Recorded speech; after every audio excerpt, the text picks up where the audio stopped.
ఆంధ్ర తెలంగాణలో తక్కువ ఫీజులతో high quality results ఇస్తున్న ఏకైక సంస్థ తిరుమల్ ఐఏఎస్ ఇన్స్టిట్యూట్. దసరా సెలవు కావడంతో ఇంట్లో హాయిగా నిద్రిస్తున్నాడు యూకేజీ చదువుతున్న ఓ బాలుడు.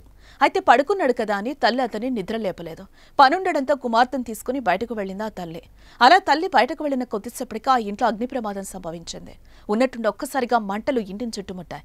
భారీ మంటలు వేడితో నిద్రలేసిన బాలుడు బయటకొచ్చేందుకు ప్రయత్నించినా అప్పటికే దట్టంగా అలుముకున్న పొగలతో ఉక్కిరిబిక్కిరయ్యాడు ఆ బాలుడు. కరీంనగర్ జిల్లా మానకొండూరు మండలం ఈదలగట్టపల్లెలో ఈ ఘటన చోటు చేసుకుంది. అగ్గిడి అనిత రాజు దంపతులకు కూతురు కుమారుడు సాయి కుమార్ సంతానం కాగా కూలీ పని చేసుకుని జీవనం కొనసాగిస్తున్నారు. అయితే నిన్న సాయంత్రం 6 గంటల సమయంలో సాయి కుమార్ ఇంట్లో పడుకునుండగా తల్లి అతని కుమార్తెను తీసుకుని బయటకు వెళ్లింది. ఇంటికి విద్యుత్ సరఫరా అయ్యే తీగ వదులుగా ఉండడంతో గాలికి నిప్పురవలు చెలరేగాయి. అవి ఇంటి ముందు ఉన్న పరదాలపై పడ్డంతో మంటలు అంటుకున్నాయి.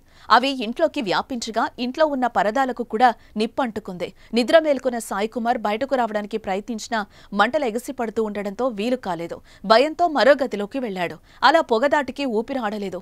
అగ్నిమాపక సిబ్బంది వచ్చి మంట అదుపులోకి తెచ్చి బాలుడిని బయటకు తీసుకురాగా అప్పటికే బాలుడు విగత జీవుడయ్యాడు.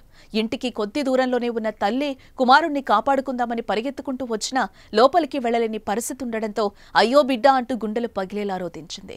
ఒక్కగాని ఒక్క కొడుకు అగ్నికి ఆహుతి కావడంతో తల్లిదండ్రులను రోదనలు మిన్నంటాయి.